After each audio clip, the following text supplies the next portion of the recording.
Tapos, sulat. Naku, marami pong gumagawa ng sulat ngayon. May email ngayon. Tapos, meron pang mga sinasabi nilang open letter. Sulat yan. Tapos meron pang mga sinasabi nilang open letter. Sulat yan. Para bagabagin ng isip mo, mga kapatid. Kasi nakikita ng kalaban yan eh. E di pagka aral na magliligaw mula sa mga salita ng kaalaman, hindi mo dapat pakinggan yon, di ba? Kaya matigas ang ulo mo pagka pinapakinggan mo pa yan, nasa sa iyo yan.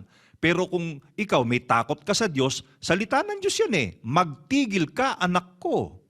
Eh anak ka ba ng Diyos? Eh ba tayo mong tumigil? Di ba? Ahente ka pa nung mga aral na nagliligaw.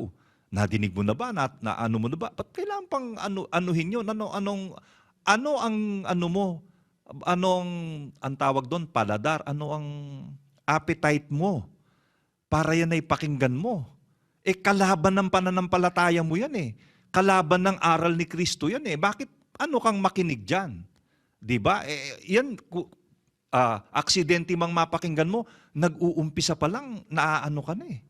Hindi mo maitutuloy yan, masusuklam ka na eh. Ikaw, ayaw mong tumigil, may diferensya ka. Kasi, sabi sa Biblia, magtigil ka, anak ko.